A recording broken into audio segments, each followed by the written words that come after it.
The best compliment to all of you. This is Mohammad Wasimullah from DPS Education. आज के इस video में मैं पढ़ाने वाला हूं chapter number 5 fun with Logo. है बच्चों, क्या आप जानते हैं कि आप कंप्यूटर से कैसे बात कर सकते हैं? एक कंप्यूटर आपके द्वारा बोली जाने वाली किसी भी भाषा को नहीं समझता है। आपको अपनी आवश्यकताओं को समझाने के लिए एक विशेष भाषा में कंप्यूटर को निर्देश देने की आवश्यकता होती है। कंप्यूटर की विभिन्न भाषाएं होती हैं। उन्हीं भाषाओं में से लोगो एक ऐसी भाषा है जिसका उपयोग कंप्यूटर के साथ बातचीत करने के लिए किया जाता है। यह बहुत ही सरल कंप्यूटर भाषा है जिसके माध्यम से विभिन्न कार्य जैसे चित्र बनाना, चित्र प्रदर्शित करना, गणना करना आदि का प्रदर्शन किया जा सकता है। लोगो के विभिन्न संस्करण उपलब्ध है। इस वीडियो में आप MSW लोगो के बारे में जानेंगे। तो आइए हम वीडियो को शुरू करते हैं। MSW लोगो को स्टार्ट करने के लिए सबसे पहले स्टार्ट बटन पे क्लिक करते हैं, फिर ऑल प्रोग्राम्स पे क्लिक करते हैं, फिर माइक्रोसॉफ्ट विंडोज लोगो फोल्डर पे क्लिक करते हैं, फाइनली हम माइक्रोसॉफ्ट विंडोज लोगो पे क्लिक करते हैं। जैसे ही हम माइक्रोसॉफ्ट विंडोज लोगो को जब ओपन करते हैं तो कुछ इस तरह की स्क्रीन देखने को मिल जाता है। MSW लोगो के विंडो 2 पार्ट्स में बटे होते हैं। एक पार्ट्स को हम ग्राफिक स्क्रीन कहते हैं और दूसरे पार्ट्स को हम कमांडर विंडो कहते हैं। तो यहां से लेकर के यहां तक के पार्ट्स को हम ग्राफिक स्क्रीन कहते हैं या इसे हम मेन स्क्रीन भी कह सकते हैं। इसी मेन स्क्रीन में एक छोटा सा ट्रायंगल शेप होता है और इसी शेप को हम टर्टल कहते हैं। इसी के माध्यम से हम मेन स्क्रीन पे किसी भी तरह की ड्राइंग को कर सकते हैं।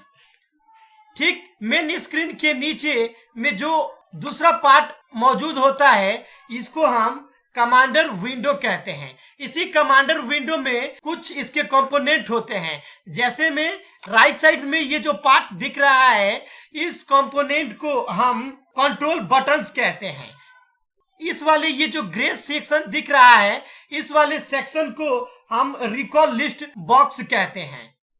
और नीचे में जो व्हाइट स्क्रीन दिख रहा है यानी कि रिकॉल लिस्ट बॉक्स के नीचे जो दिख रहा है इसको हम कमांड इनपुट बॉक्स कहते हैं। और इसी इनपुट बॉक्स में हम कमांड देते हैं तो ये इंफॉर्मेशन जो है यहाँ पे यानी कि जितने भी कमांड इसमें हम इनपुट करते हैं और इंटर प्रेस करते हैं तो यहाँ पे रिकॉल लिस्ट बॉक्स में प्रदर्शित होता है।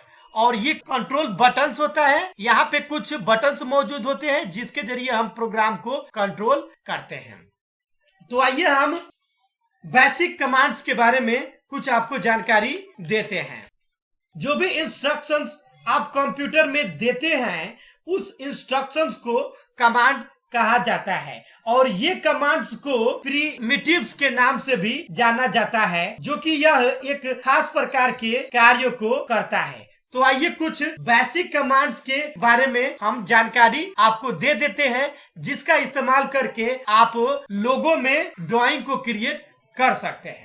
तो पहला कमांड जो है FD कमांड। FD कमांड को फॉरवर्ड कमांड भी कहा जाता है। तो इस FD कमांड का इस्तेमाल जब भी आपको आगे की ओर यानी कि फॉरवर्ड की तरफ लाइन को ड्रॉ करनी होती हो तो उसके लिए FD कमांड का यूज किया जाता है। जैसे में यहाँ कर्सर को हम कमांड इनपुट बॉक्स में लेकर के आएंगे, FD टाइप करेंगे या फिर फॉरवर्ड टाइप करेंगे और कितना स्टेप आप टर्टल को फॉरवर्ड की तरफ लेकर के जाना चाहते हैं यानी कि कितना स्टेप आप लाइन को ड्रॉ करना चाहते हैं यहाँ पे हम स्टेप लिख देंगे। तो जैसे हम 100 स्टेप चाहते हैं तो 100 लिख देंगे और इंटर बटन प्रेस करेंगे। जैसे ही इंटर बटन प्रेस किए आप देख सकते हैं यहाँ पे मेन स्क्रीन में हमारा ये 100 स्टेप लाइन जो है ड्रॉ हो गया।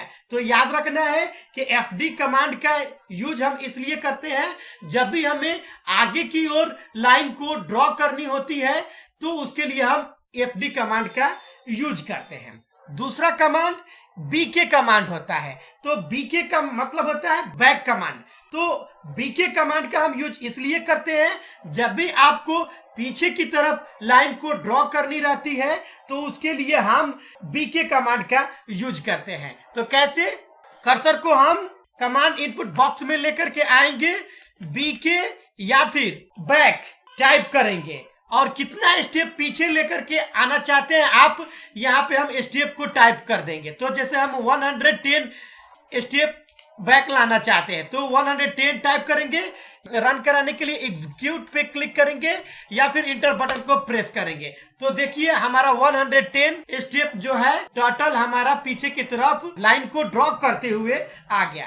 तीसरा जो कमांड्स है आरटी कमांड होता है। तो आरटी कमांड का हम यूज इसलिए करते हैं जब हमें टर्टल को दाहिने तरफ टर्न करना रहता है यानी घुमाना रहता है तो उसके लिए हम आरटी कमांड का यूज करते हैं। तो फिर हम कर्सर को इसी कमांड इनपुट बॉक्स में लेकर के आएंगे, आरटी टाइप करेंगे और कितना एंगल आप इसे टर्न करना चाहते हैं यहाँ पे हम टाइप कर देंगे। तो 45 डिग्री एंगल इसे करना चाहते हैं तो 45 टाइप कर दिए और इंटर बटन को प्रेस कर दिए। तो देखिए हमारा टर्टल जो है 45 डिग्री जो है ये एंगल हो चुका है। तो जब भी आपको यानी कि डिग्री में राइट की तरफ टर्न करना हो टर्टल को तो उसके लिए आरटी का यूज करेंगे। फिर उसके बाद से कितना डिग्री आपको एंगल करना है उसके लिए स्टेप हम टाइप कर देंगे। नेक्स्ट जो कमांड है मेरा एलटी कमांड है। एलटी कमांड का यूज हम इसलिए करते हैं जब आप टर्टल को तरफ टर्न करना रहता है, घुमाना रहता है तो उसके लिए एलटी कमांड का यूज करते हैं। तो फिर से हम कर्सर को इस कमांड इनपुट बॉक्स में लेकर के आएंगे, एलटी टाइप करेंगे और कितना एंगल आप इस टर्टल को टर्न करना चाहते हैं हम टाइप कर देंगे। तो जैसे हम 90 डिग्री हम टर्न करना चाहते हैं तो 90 टाइप करके इंटर बटन को प्रेस करेंगे तो हमारा टर्टल जो है 90 डिग्री जो है एंगल होते हुए वो टर्न हो गया है, आप देख सकते हैं। तो याद रहे जब भी आपको बाईं तरफ लाइन को ड्रॉ करनी हो तो सबसे पहले आपको एलटी का यूज करके घुमाना पड़ता है टर्टल को, फिर आप एफडी का यूज करके आप लाइन को ड्रॉ कर सकते हैं। नेक्स्ट जो कमांड है हमारा होम कमांड है। तो होम कमांड को बताने के लिए सबसे पहले हम इसे इरेज कर देते हैं। ओके, फिर मैं एफडी यूज करके जैसे 100 स्टेप हम फॉरवर्ड कर लिए हैं।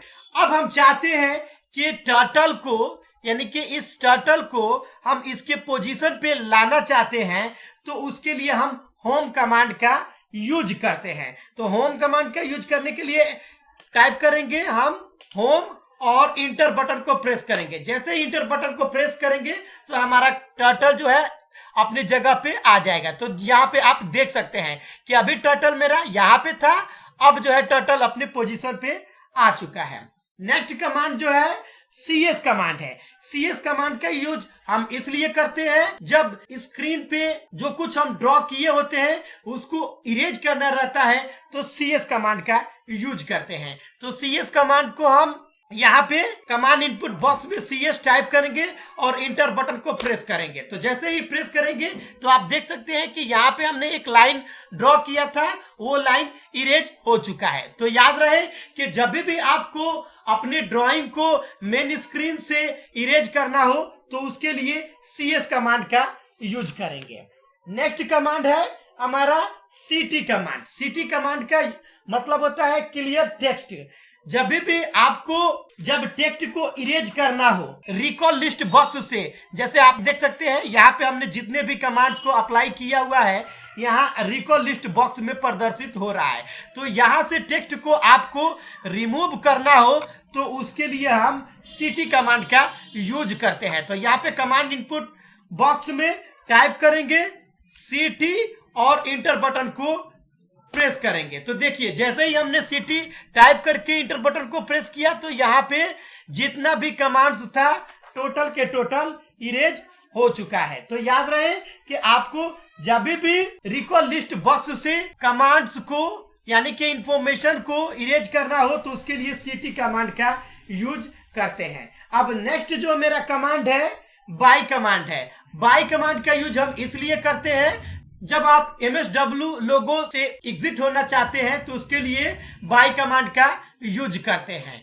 तो MSW लोगो से एग्जिट होने के लिए दो तरीका होता है। तो यहाँ पे टाइटल बार पे मौजूद इस क्लोज बटन पे क्लिक करेंगे तो एग्जिट हो जाएंगे, या फिर यहाँ पे कमांड इनपुट बॉक्स में हम टाइप करेंगे BYE और इंटर बटन को प्रेस करेंगे। तो जैसे ही प्रेस करेंगे हम एग्जिट हो गए MSW लोगो से।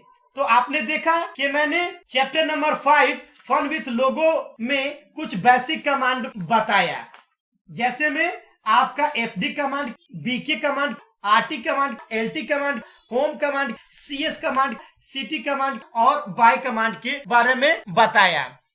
नेक्स्ट वाले वीडियो में मैं कुछ और कमांड के बारे में जानकारी दूंगा। तो आई होप आपको ये वीडियो अच्छा लगा होगा।